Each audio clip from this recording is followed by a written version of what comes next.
So every instrument track will have what we call MIDI. MIDI is just an acronym that you don't have to worry about. If you are really curious, just Google MIDI, all uppercase, and it'll tell you what it stands for. All it just means is computerized data that's sent to a program to tell it to generate sound. That's all. This grid is meant to show you those notes similarly to how you would find them on a musical keyboard. Like if I look at this right here, that note right there is the same exact thing as that note right there. You can see the relationship there. It's the same exact pitch. You can see as I move it up the piano note, it actually will change the velocity, but that's just showing it off. I wouldn't worry about that.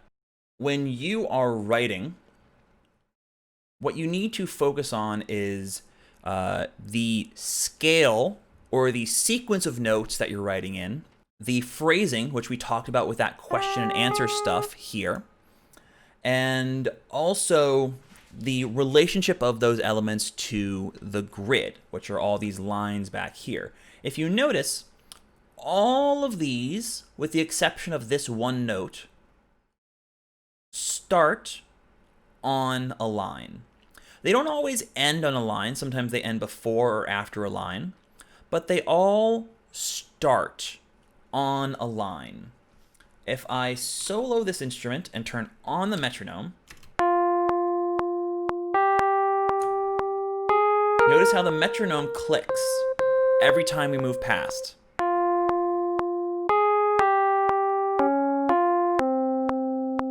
It always follows. It will always follow. Well, I don't know if it will always follow, because I think you can change these settings, but pretty much universally, at least in GarageBand, you're going to see some grid marker highlight when the metronome is clicking, because this is meant to show you how all the notes relate to that greater grid.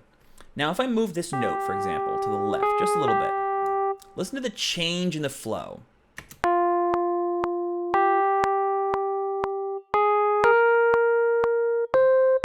I'll move it back. Now feel the difference. Doesn't that feel a lot more kind of engaging? We're moving between the pulses. This is a songwriting technique called syncopation. Don't worry about it. We're going to focus on that later. But you don't have to make every note hit on the grid, but the more notes you fit to the grid, the more stable your music will sound. So that's why you use things like quantization. That's what this is meant to do. Quantizing locks notes into a predefined grid. These markers right here indicate what we call a 1/4 note, where a 1/1 note, or what we would call a whole note, refers to just one bar, the distance from 1 to 2. We divide that into 4 sub-regions, which is the main pulses of our music. And then we can divide that further into 8 divisions, 16 divisions, or 32 divisions are the most common ones. As you can see, there are more options down here, but don't worry about that. Most of your music is going to use this one, this one, this one, this one, and this one. You might use this one, the 132, but these 5 are the majority of your songwriting. So don't worry too much about going past that at first. Now, let's maybe start developing this idea. I'm going to copy this over so I can get a new clip. You can see they're separated out on the timeline right here. Move this over to focus in on this clip. And now we're going to change these notes. So I'm going to teach you how to interact with your piano roll. So So what note do I want to change? Bum, bum, bum, bum, bum, bum is what I'm hearing. So as you can see, I can just drag the notes up. I was hoping to see if you could actually, oh, you can. So if you hold Alt, you can actually move the notes with your mouse keyboard.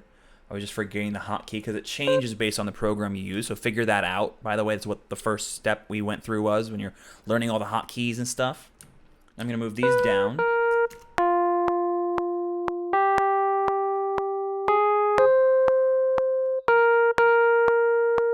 Now I've started to create a nice change here. And now I'm going to just drag this note up.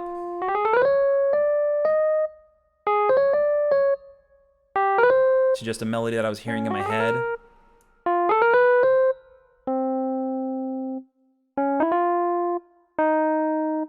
So there's our new melody. Just dragging notes around, not changing the rhythms, just adding some variations. Yeah, this is GarageBand.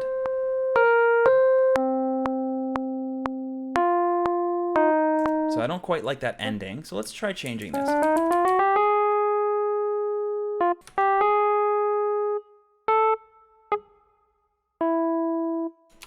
Let's edit this. Let's extend this out. You can grab the edges of most MIDI notes to change where they start and where they end.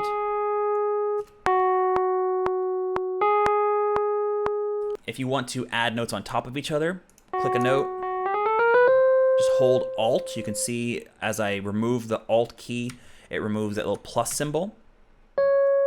So now we can start doing things like adding in harmonies.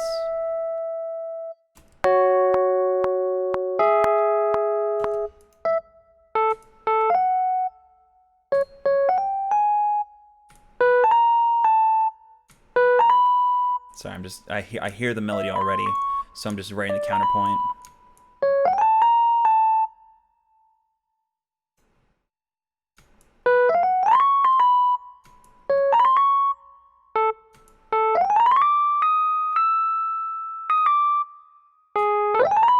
There we go.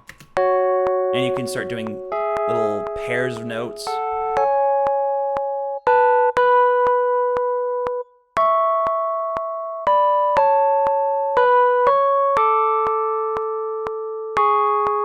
But I don't want to have that harmony, and I'm just showing you that you can create more than one note at a time just by kind of dragging them around. You also usually have, I think, if I hold Command, if I hold Command on Mac, it allows me to actually just draw in notes manually. I can adjust their range, like this.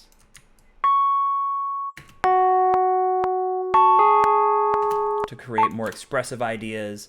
As you play around with ideas, experiment with both playing in notes, either with an external keyboard if you have one, with the musical typing keyboard. Most DAWs have some form of musical typing keyboard like this where you can just enter in MIDI notes on your keyboard. And velocity is just the difference between this, as we said before, volume, and also notice how this one's louder for sure, but also it's a bit more ha, and this was a bit more ho. There's a bit more like a vowel quality to it, and that'll actually allow you to start to create what we would consider to be more dynamic changes to the velocity. And it'll allow you to create more expressive performances to go in and like tweak some of these notes.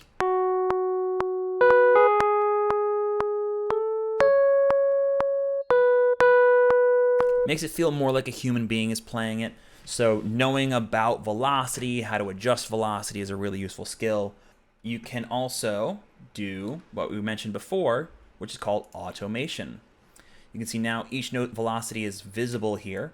So I can start to adjust these notes one by one without having to click on all that stuff. So this will be a lot more kind of expressive.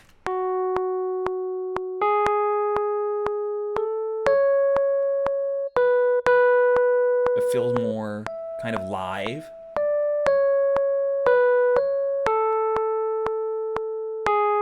Feels a little bit more like a person's playing it. And there are other parameters you can also control.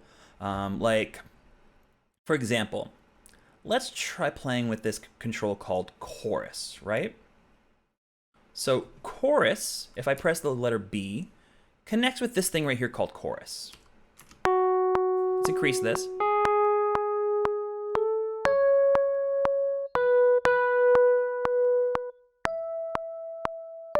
Kind of makes it feel a little bit further back, a little bit more spacious. Feels like it's hitting both of our ears in a new way.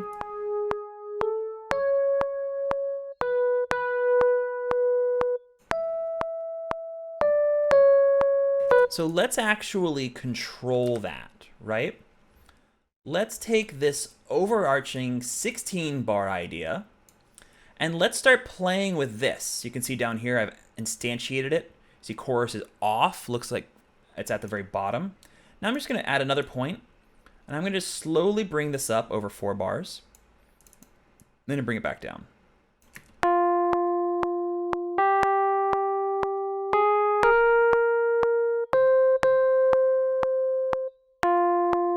Bring it back up again.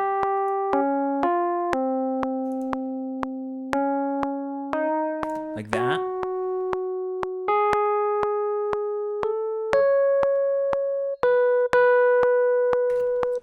So I actually I feel like I've pushed it up one semitone. I don't remember pushing it down up a semitone. How do I fix that? I didn't even know you could do that. I didn't even know you could do that. I didn't know you could make the whole thing go up and down a semitone. How do I fix that?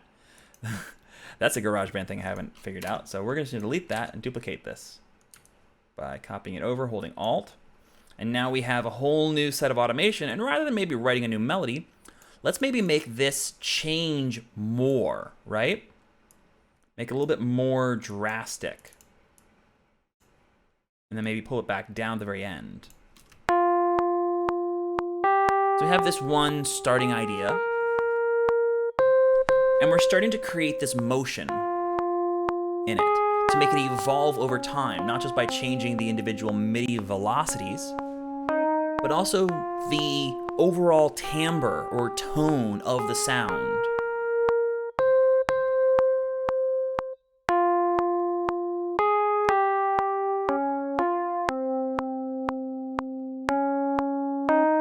Now it feels a little bit more expressive still. You can see there's all these different parameters you can control. It's up to you how much or how few you want to use, if any. You can, I believe, do similar sorts of what we would call automation on even audio tracks, but it might be a little bit different. It might require certain things. Looks like there is an automation on these clips, but depending upon things you can add, and depending upon your program, you can also automate those parameters.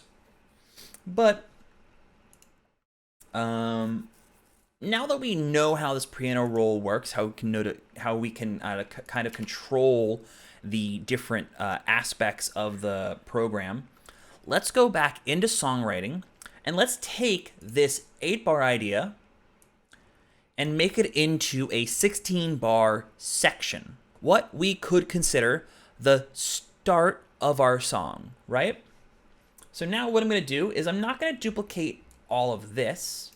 What I'm going to do is I'm just going to take this information, which I guess actually up here, I can take all of this because it's just repeating. I can just copy this over, but I'm not going to remove this. Since we've already introduced this element, we need to keep it going. So I'm going to keep this going all the way over to here. I'm actually going to, can I loop back? No, I can't. So I'm just going to keep this here. And I'll just keep this going until the very end of the section. So now we have, like I was saying before, we have our smallest question, this 1 bar, our smallest answer, this 2nd bar, larger question 1 and 2, larger answer 3 and 4, larger question 1 through 4, larger answer 5 through 8. Now, how can we drastically change things while keeping this in one similar section? Well, one thing we can do is add another element. or we can take away an element or change an element. For now, I'm going to add one new element that's meant to provide some sort of rhythm. So let's add a new track. You can see Option Command N for a new track, and we're going to add a new software instrument here. Just for now, I'm going to keep it on this. And now we can go into some of these other sounds and see what else we have to work with. Let's look for synth basics. Let's add some sort of synthesizer sound, right? What does this sound like?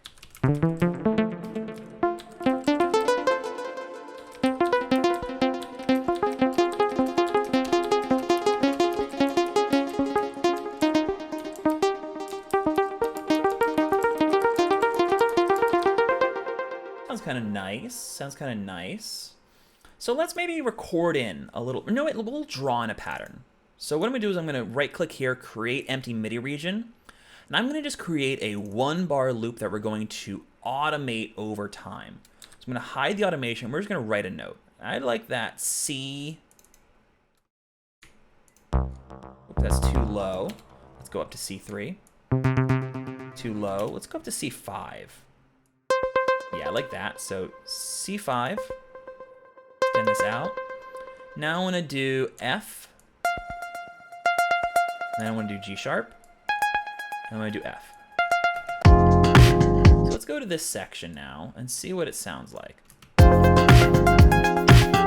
Ooh, I kind of like that, but I want it to be faster, right? So let's go ahead and let's take all these. I wish there was a way to speed them up. But instead what I'll do is just grab all of them, shorten them by 2 little notches, and then just move this back. So that now they're hitting the grid twice as often. I'm gonna copy and then paste. Whoops. Right there. Now I can shrink this back down by dragging the bottom side, not the top side. If you drag the top side, that's loop. Bottom side is the side of thing. Ooh, I kind of like that, but this one's a little bit off. Let's go ahead and actually, let's go select all these and then quantize.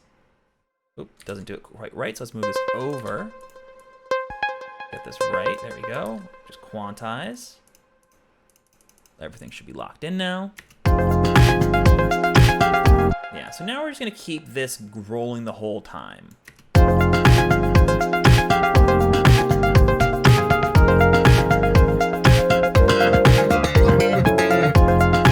This to announce that we're going to change, right? So let's go over here and let's see which one of these things we can modulate. Okay,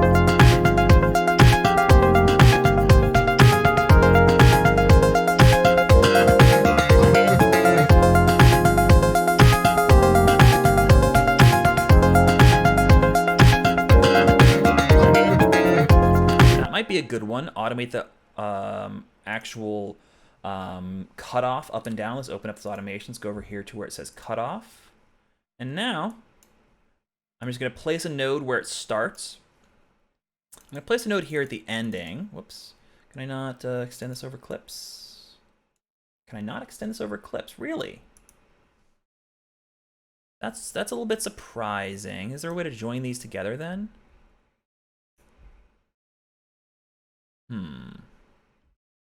That's a little bit surprising that you can't automate across.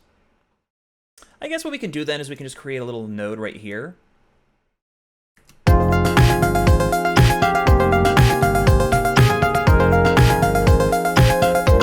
hold Control and click. Not on GarageBand. This is not Logic. This is not Logic. Okay, so instead what I'm going to do is I'm just going to extend this idea out, and we're going to do it manually, because when you can't do something, there's always another solution. I'm going to take all this, copy, put my playhead right here, paste. Oops. I guess I have to put my playhead here, paste, select all, copy, paste, select all, copy, paste. Now we have the full clip. We have everything, so I can make this go here. And now we can start adjusting these marks. So I want this to come up right around here, around bar 15 and reach its maximum, and then come back down over the last 2 bars.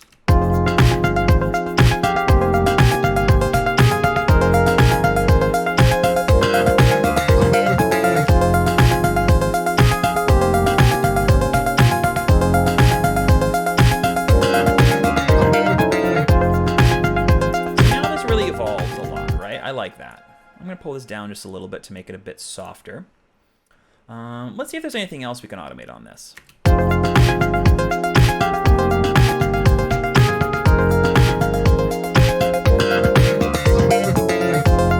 like that at the end of sections, actually. Oh, but you can also see something here, which would actually be the answer to what we were worried about. But I wanted to do it inside the clip. But I guess this is a good time to show you. You can also do automation in the arrangement. I'm going to click right here to create a node for this phaser. And then I'm just going to pull this up at bar 12, right around there. I'm going to pull this down, just pull this up right at the very end. Pull this back down at the start of bar 13. And then do the same thing right here at the very end. So now I'm creating little automation transitions at the end of sections, which just helps it move without me having to like delete things or having to insert new sounds. This is another way you can transition within a sound, is just automating parameters over time to create differences between the sound. Now the fade is going to come up here.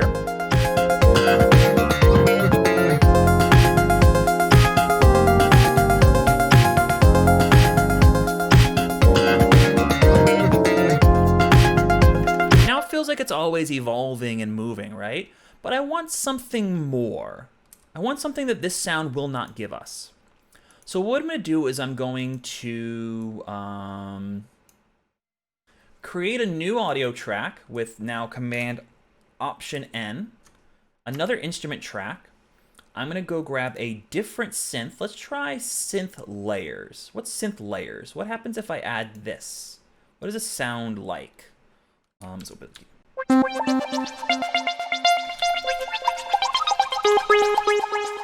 Oh, that's really cool. So I kind of like that. So what I'm going to do is I'm going to go out of automation mode up here. I'm going to grab this clip. I'm going to hold Alt while I'm selecting this clip. I'm going to move it down here.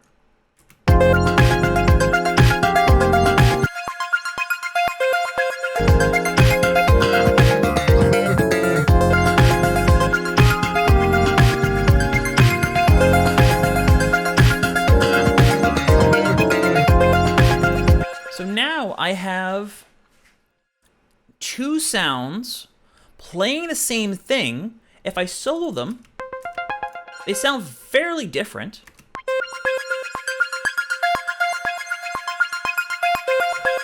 If I play them together, they work, but something's clearly missing when they're removed, because they're fairly different sounds, right? This is much lower, this is much cleaner, this is much higher, this is much tighter. But these two sounds now add together in order to create the sound that we are looking for, right? Now let's maybe start doing some automation here.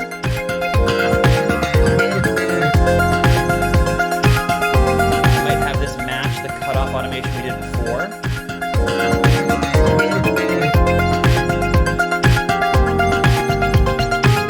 Maybe also have it come down a little bit at the end.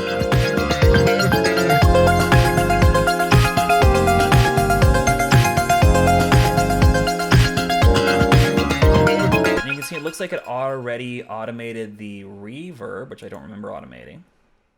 But it looks like this is automated somehow.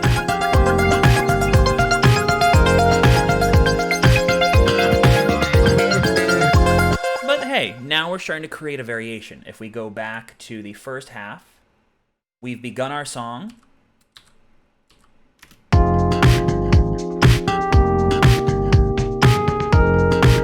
Right?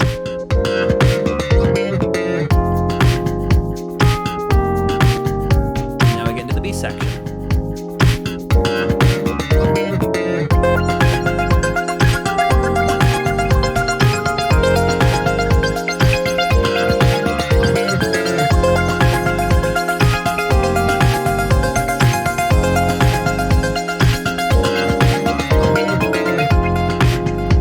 So that sounds really good. We have now a full, broader section of music to work with, but things are getting a little bit crazy.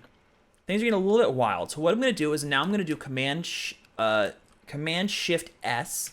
And now I'm going to call this Mix 2. Because we're going to circle back around, like through that big spiral we've been going through the whole time so far.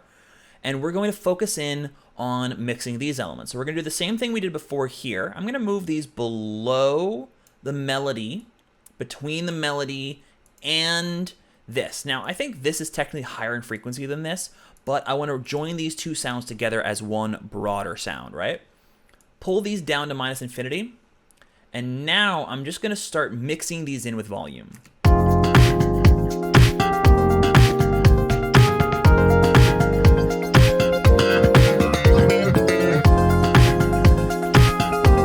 Works.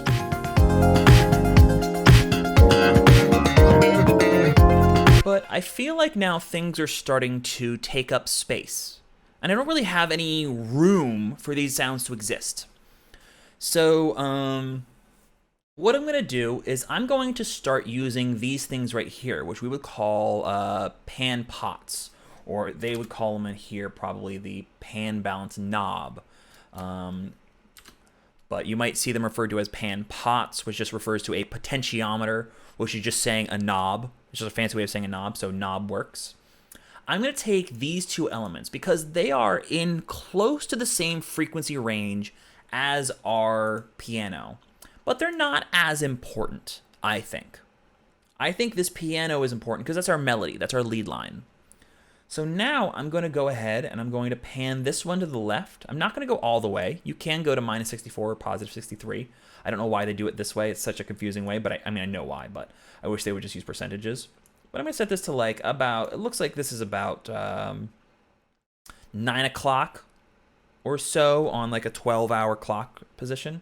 I'm going to do this to about 3 o'clock. So these are being panned in about opposite directions. Now, notice how all of a sudden the melody becomes more clear, right? Let's move these back to 0. Listen to this instrument right here. Focus in on that, whoops, as we move these elements to the left and to the right.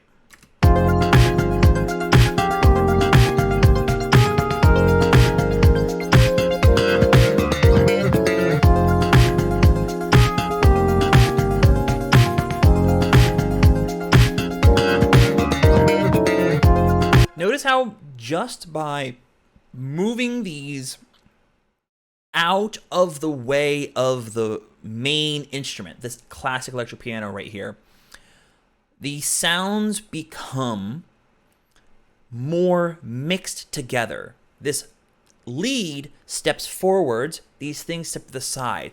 You could think about it in terms of the actual physical position of sounds in the space. And this connects back with, if we go into this EQ view right here, this is why. Look at the range here. The lowest notes on this one are 500, 1K, 2K, around there. Go to this instrument. Same thing. A little bit higher. Now this one, its main frequency ranges are right there. Now we're going to get into using this thing in a little bit, but I want to now circle back around to using our DAW a little bit more, and then we'll keep moving forwards. I want to do a little bit more songwriting. I want to start creating essentially what we would consider transitions between sections, because that's the next step. But now I want you to focus on how you could import sounds, because right now this section feels good, but a little bit empty, right? It's good. I like it. But it doesn't quite feel as full and as emotive as this section. So what can we do to make this feel better? Well, I'm going to open up my file browser.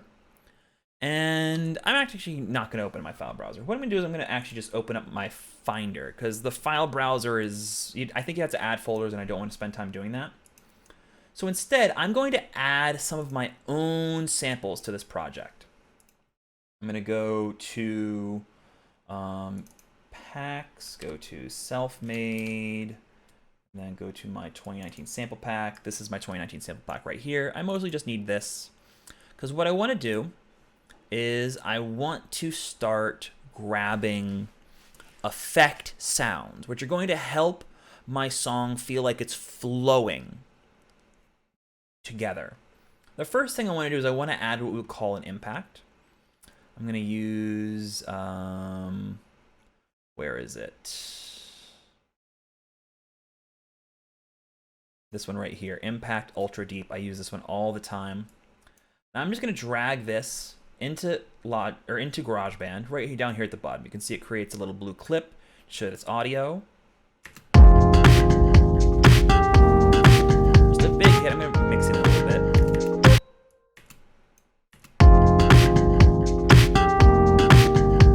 And just that. Notice what that does.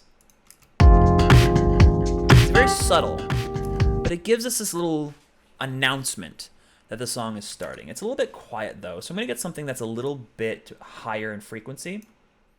Take this. Too loud for sure, but that's really good. I'm going to add this in right here. You only really need it right here.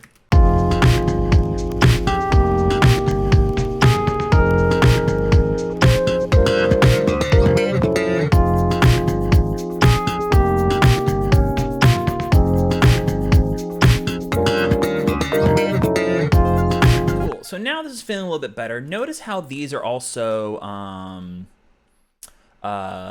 now brownish rather than blue. Blue means these are synced loops. This is not synced. I'd have to be able to go in and do more to this to actually make that work.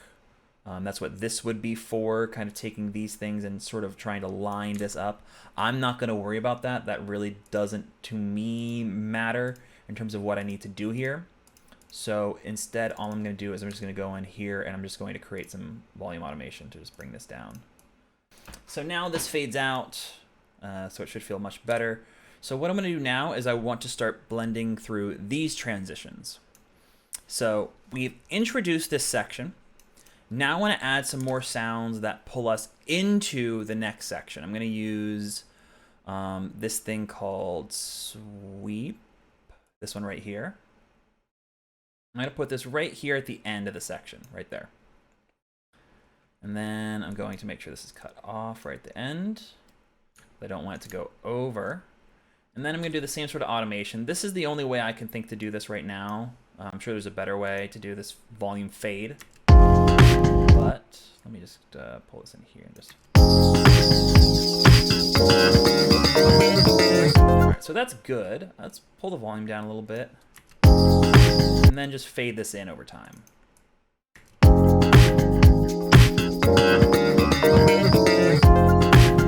And as you can see, that kind of pulls us into this next section, right?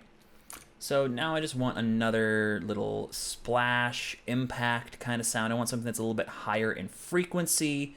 So I'm going to go to this one. No, maybe this one. No, probably this one. Yeah, that one. So I'm going to take that and I'm going to pull that into a brand new audio track. You can see this is how a song can all of a sudden skyrocket from just a couple of tracks into a ton just by adding in these little details. I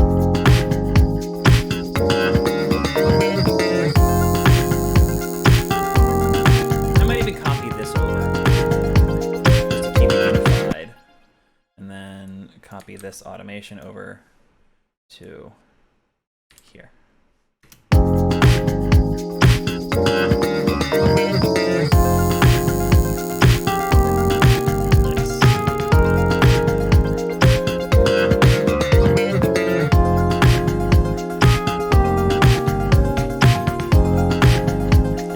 One more more sound, which is going to be a riser. This is the glitter indeed. This is that salt and pepper.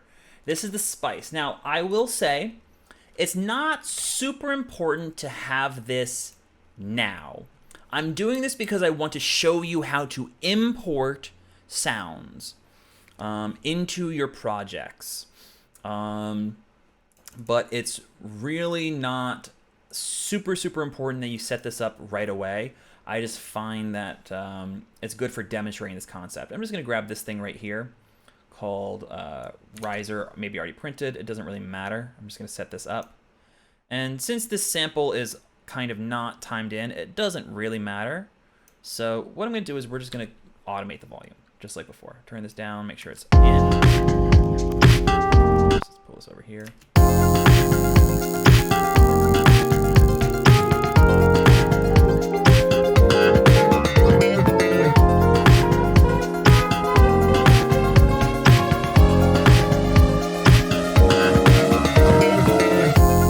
Sounds about right. So let's just go ahead and now fade that in over time. Oops. And that is kind of the structure of our first section as a whole. All this stuff going on. You have these little breaks. You have an A and a B section within an 8-bar loop. Transition, new section, but within the same overall section.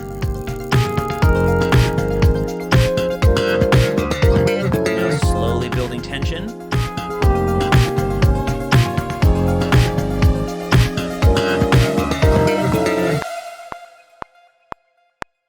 And now, where do we go from here, right? Now we have to start doing some songwriting again.